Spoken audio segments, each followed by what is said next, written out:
नमस्कार, बिहार का बादशाह में आपका स्वागत है। नीतीश कुमार अब पूरी तरह से फंसे हुए हैं।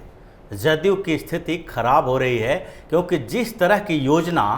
जदयू ने बनाई थी वो सारी योजनाओं पे पानी फिरती दिखाई पड़ रही है। हालांकि बिहार में एनडीए बहुमत की तरफ है और सरकार एनडीए की ही बनेगी, लेकिन एनडीए में जो समीकरण बदले हैं उसके कारण जदयू की परेशानी बढ़ गई है। चिराग पासवान ने जदयू का पूरा गेम प्लान चेंज कर दिया, जदयू के समीकरण को बिगाड़ के रख दिया है। हालांकि नीतीश कुमार ने भारतीय जनता पार्टी को इस बात के लिए मना लिया कि अब अंतिम तौर पर चिराग पासवान के खिलाफ बोलना पड़ेगा और लोजपा जो गेम कर रही है बिहार में, उस गेम का पर्दाफाश करना पड़ेगा, उसे बताना पड़ेगा, लोगों तक ये संदेश जाना चाहिए कि किसी भी स्तर पर लोजपा एनडीए के साथ नहीं है। भारतीय जनता पार्टी मजबूरी में सारी बातें कर ली, नीतीश कुमार की बातें मान ली गई, लेकिन नीतीश कुमार के खिलाफ जो भारतीय जनता पार्टी के एक वर्ग के बीच नीतीश कुमार को लेके जो कन्फ्यूजन पैदा हो गया था और नीतीश कुमार के खिलाफ जो कैंपेन चल रहा था, उसमें भारतीय जनता पार्टी सफल हो गई है। किसी भी स्तर पर नीतीश कुमार उस पूरे संदेश को बदलने में कामयाब नहीं हुए हैं, क्योंकि चिराग पासवान को जो करना था, भारतीय जनता पार्टी को जो योजना जो बनाई थी भारतीय जनता पार्टी ने, जो भाजपा को करना था, वो सारा हो चुका है और बिहार के लोगों के बीच जो संदेश जाना था वो चला जा चुका है। इसके कारण नीतीश कुमार की परेशानी बढ़ गई है। दरअसल जब बिहार में चुनाव की घोषणा होने वाली थी तो उस समय नीतीश कुमार पूरी तरह से भारतीय जनता पार्टी को अपने जो चंगुल में लेना चाह रहे थे। वो पिछले चुनावों की तरह इस बार भी भाजपा को कम सीटें देने के लिए राजी करने के लिए तैयार थे और साथ ही उन्होंने जोर लगा दिया कि कैंडिडेट के तौर पर जो सीएम कैंडिडेट हो वो नीतीश कुमार ही हों और इसके साथ एनडीए का चेहरा उन्हें बनाया जाए, पहले ही घोषित किया जाए कि एनडीए में नीतीश कुमार ही नेतृत्व करेंगे। भारतीय जनता पार्टी इन बातों को मानती रही और उसके साथ साथ नीतीश कुमार ने एक और बड़ी चाल चली थी। पहले जब सीटों का बंटवारा होना था तो उस समय भी एनडीए में जो किचकिच चल रही थी उसके पीछे नीतीश कुमार ही थे। नीतीश कुमार ने अंतिम तौर पर कह दिया था कि किसी भी स्तर पर भारतीय जनता पार्टी और जदयू के बीच जो सीटों का बंटवारा होगा उसमें जदयू को सीटें ज़्यादा मिलनी चाहिए, चाहे एक ही सीट क्यों न मिले। इस बात से भारतीय जनता पार्टी थोड़ी परेशान थी, लेकिन भाजपा के पास कोई और ऑप्शन नहीं है और इसके कारण नीतीश कुमार की ये बात माननी पड़ी। भारतीय जनता पार्टी और जदयू के बीच जो सीटों का बंटवारा हुआ उसमें नीतीश कुमार जीत गए और उन्होंने 122 सीटों पर चुनाव लड़ने का ऐलान किया, जबकि भारतीय जनता पार्टी को 121 सीटें मिली। यहीं तक नहीं, जब इसके बाद एक सीटों के अंतर को बढ़ाना था तो नीतीश कुमार ने दूसरा गेम भी किया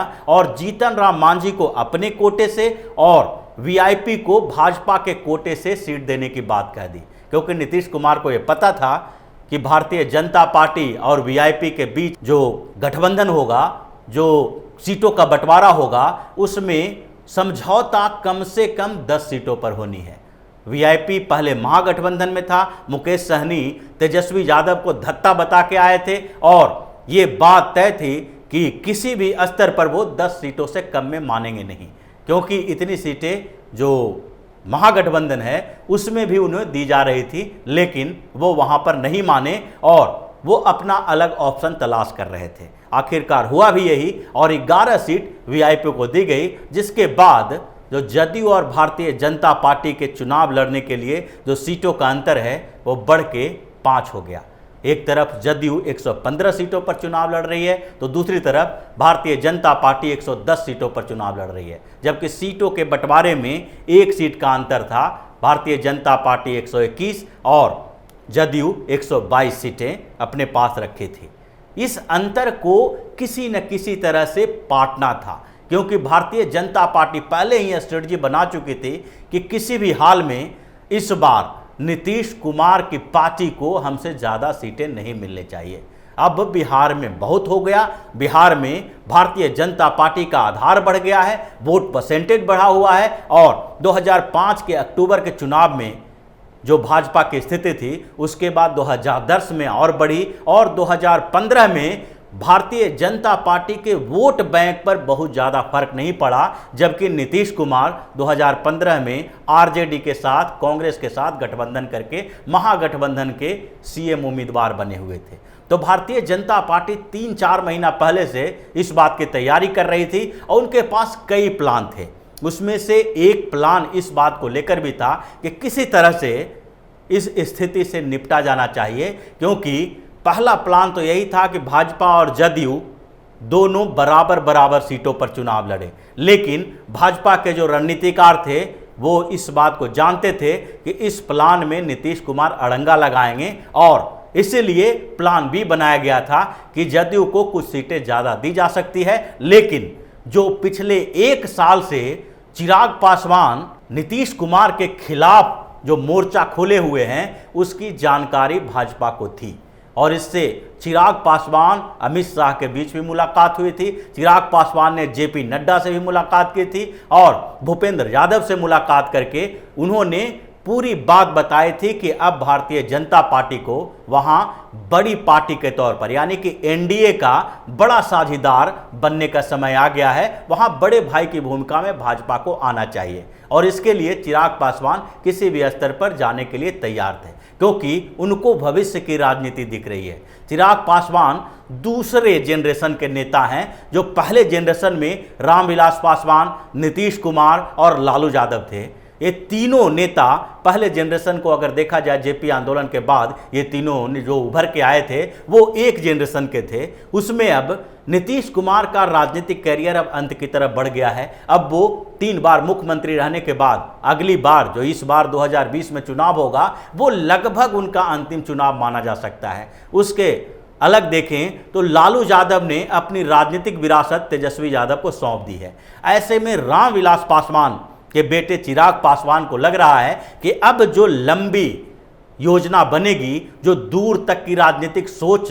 जो दूरदृष्टि कहा जाता है, उसमें चिराग पासवान अपना कंपटीटर लालू यादव या नीतीश कुमार को नहीं मानने वाले हैं, बल्कि तेजस्वी यादव या फिर जदयू के जो उत्तराधिकारी होंगे जिनको नीतीश कुमार अपने कमान सौंपेंगे उनके रूप में देख रहे हैं। और उनको लग रहा है कि अगले 10 साल में बिहार के राजनीति में एक बदलाव आने वाला है। लेकिन भारतीय जनता पार्टी किसी व्यक्ति विशेष की पार्टी नहीं है, इसके कैडर वोट हैं और भाजपा धीरे धीरे वहां पर उभर रही है, बढ़ रही है। तो ऐसी स्थिति में भाजपा के साथ जिस तरह भी नीतीश कुमार गठबंधन बनाए हैं उसी तरह आगे चल के चिराग पासवान और भारतीय जनता पार्टी के बीच गठबंधन हो सकता है और आगे चिराग पासवान रामविलास पासवान की उस कमी को पूरा कर सकते हैं जो उन्होंने पूरा नहीं कर पाए थे और रामविलास पासवान बिहार के मुख्यमंत्री नहीं बन पाए। चिराग पासवान उनके सपने को पूरा करने की पूरी रणनीति बना के रखे थे और इसलिए इस चुनाव को वो बहुत गंभीरता से ले ही नहीं रहे हैं। उन्होंने भारतीय जनता पार्टी के साथ आंतरिक साठगांठ की और चुनाव के पहले ये माहौल तैयार करने की कोशिश की कि किसी भी स्तर पर भाजपा से अलग वो नहीं है, वो केंद्र में एनडीए का हिस्सा है और यहाँ भी जो बिहार में चुनाव हो रहा है उसमें भी वो भारतीय जनता पार्टी के खिलाफ नहीं जाएंगे, वो अपने उम्मीदवार उनके खिलाफ नहीं उतारेंगे। लेकिन जब स्थितियां बदलने लगी और जदयू ने प्रेशर डालना शुरू कर दिया भारतीय जनता पार्टी के ऊपर, तो चिराग पासवान को सबसे पहले एक अपनी स्ट्रेटजी में थोड़ा सुधार करना पड़ा और भाजपा के कुछ नेता लोजपा में शामिल होने लगे जिनको टिकट नहीं मिली थी और जहां पर जदयू के उम्मीदवार खड़े किए जाने थे। अब इसके बाद नीतीश कुमार को ये लगने लगा कि जो भारतीय जनता पार्टी के नेता एलजेपी में जा रहे हैं वो चुनाव जीत जाके आते हैं, क्योंकि वहां पर जो भाजपा के नेता हैं एलजेपी से चुनाव लड़ रहे हैं तो वहां जदयू के जो कैंडिडेट होंगे उसको भारतीय जनता पार्टी का वोट नहीं मिलेगा, बल्कि लोजपा के उस नेता को मिलेगा जो पहले भाजपा के लिए सालों तक काम कर चुके हैं। और इस बात को लेके नीतीश कुमार की पार्टी ने भाजपा के ऊपर दबाव बनाना शुरू कर दिया कि आप क्लियर कट ये बताइए कि लोजपा हमारे साथ नहीं है और आप लोजपा की बुराई कीजिए। लेकिन इसके बावजूद चिराग पासवान के साथ भारतीय जनता पार्टी के रिश्ते बहुत बुरे नहीं हुए। हालांकि भारतीय जनता पार्टी ने अपने उन नेताओं के खिलाफ कार्रवाई की जो लोजपा में शामिल हुए थे, लेकिन ये प्लान जो भाजपा ने बनाया था, जो योजना बनाई थी भारतीय जनता पार्टी ने, वो खत्म नहीं हुई थी, क्योंकि आगे भी इसमें कुछ मोड़ आने थे और इसलिए भाजपा ने अपने कुछ नेताओं को बाहर का रास्ता तो दिखा दिया, लेकिन लोजपा के खिलाफ डायरेक्ट फाइट नहीं कर रहे थे, क्योंकि लोजपा कहीं न कहीं भाजपा की सहायता कर रही थी और इसलिए लोजपा को एक और प्लान बनाना पड़ा और उसने अपने जो कैंडिडेट थे उसमें से 5 कैंडिडेट ऐसे दिए जहां भारतीय जनता पार्टी के उम्मीदवार थे और उनके खिलाफ लोजपा चुनाव लड़ रही थी। इसको लेकर थोड़े नीतीश कुमार थोड़े से खुश हुए, लेकिन यहाँ पर उनकी खुशी खत्म नहीं हुई और वो चाहते थे कि अब भारतीय जनता पार्टी चुनाव से थोड़े दिन पहले किसी न किसी तरह से ये बताए कि हमारा नेता नीतीश कुमार हैं और नीतीश कुमार की पार्टी जनता दल यूनाइटेड को ही भारतीय जनता पार्टी के समर्थक वोट दें। इसके लिए नीतीश कुमार ने दबाव बनाना शुरू किया और भाजपा इसके लिए पहले से तैयार थी। वो चाह रही थी कि चुनाव से कुछ समय पहले जो कन्फ्यूजन का माहौल क्रिएट हुआ है वही डिसाइड करेगा कि जनता दल यूनाइटेड के साथ भारतीय जनता पार्टी के सारे कार्यकर्ता जाएंगे कि नहीं, उनके समर्थक जाएंगे कि नहीं। वो माहौल तैयार हो चुका है और चिराग पासवान अपने आप को पीएम मोदी का हनुमान भी कह चुके हैं। ये सारी स्थितियां क्लियर है, लेकिन अब भाजपा को ये दिखाना था कि हम नीतीश कुमार के साथ हैं और इसलिए भारतीय जनता पार्टी के बड़े नेताओं को भिड़ाया गया कि अब आप चिराग पासवान पर एक क्लियर कट कम से कम स्टेटमेंट दें। प्रकाश जावड़ेकर ने भी दी और उसके बाद संबित पात्रा भी टीवी चैनलों पर बोलते नजर आए कि चिराग पासवान एनडीए में नहीं है। रामविलास पासवान की मौत होने के बाद चिराग पासवान की पार्टी लोजपा केंद्र में भी एनडीए का हिस्सा नहीं है, क्योंकि कोई भी मंत्री उनके नहीं है। ऐसे में जो बिहार चुनाव में एनडीए है उसमें भाजपा के साथ जदयू, हम और वीआईपी है। इन्हीं के कैंडिडेट को भारतीय जनता पार्टी के समर्थक वोट करेंगे और चिराग पासवान पटल से गायब हो जाएंगे। लेकिन चिराग पासवान ने जो खेल बिगाड़ा था वो खत्म नहीं हुआ और ये सारी स्थितियां कंफ्यूज होती रही। नीतीश कुमार अभी भी इस बात से डरे हुए हैं कि अगर भारतीय जनता पार्टी के साथ चिराग पासवान हैं तो उनके किसी न किसी स्तर पर चिराग पासवान की पार्टी भाजपा के वोट लेके आएगी और उनके जो कैंडिडेट हैं वो मुसीबत में पड़ जाएंगे। और इसीलिए चिराग पासवान को दबाने के लिए, नरेंद्र मोदी का इस्तेमाल न करने के लिए भी दबाव भारतीय जनता पार्टी पर डाला गया और जदयू ने जो पूरी प्लानिंग की उसमें यह कहा गया कि प्रधानमंत्री नरेंद्र मोदी की जो रैलियां होगी उसमें नीतीश कुमार भी साथ होंगे और भारतीय जनता पार्टी ने वो बात भी मान ली, पीएम मोदी के साथ नीतीश कुमार मंच पे नजर आएंगे और जो बिहार में पीएम मोदी की 12 रैलियां हैं उन 12 रैलियों में नीतीश कुमार भी उनके मंच पर होंगे ताकि लोगों को लगे कि नीतीश और मोदी एक साथ हैं। लेकिन स्थितियां अभी भी अलग तरीके से चल रही है, समीकरण बिगड़ चुका है और चिराग पासवान को जो खेल करना था उन्होंने कर दिया, एक संदेश दे दिया, एक लोगों के अंदर एक कन्फ्यूजन की स्थिति पैदा कर दी और उन्होंने ये बता दिया कि नीतीश कुमार पहले भी एक बार भाजपा का साथ छोड़कर आरजेडी या कांग्रेस के साथ जा चुके हैं। इसलिए आरजेडी या कांग्रेस के साथ जिस नरेंद्र मोदी के नाम पर इन्होंने गठबंधन बदला था, आज वही नरेंद्र मोदी प्रधानमंत्री हैं और उनके साथ उनके नाम का इस्तेमाल नीतीश कुमार करके चुनाव जीत रहे हैं। लेकिन आगे स्थितियां बदल सकती है, इसलिए भारतीय जनता पार्टी के एक एक कार्यकर्ता को इस बात का एहसास होने लगा है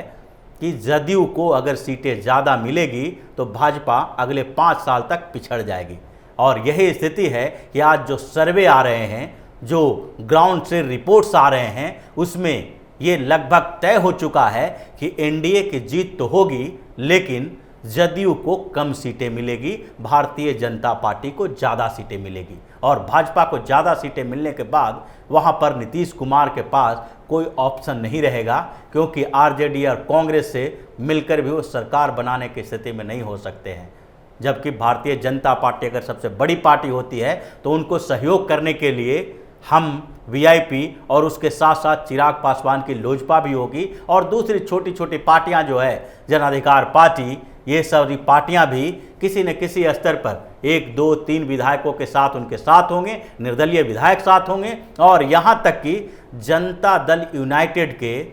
कम से कम 20 से 25% विधायक जो होंगे, जो जीत कर आएंगे, वो भी भारतीय जनता पार्टी की सरकार बनाने के लिए त्याग पत्र भी दे सकते हैं, अपना विधायकी से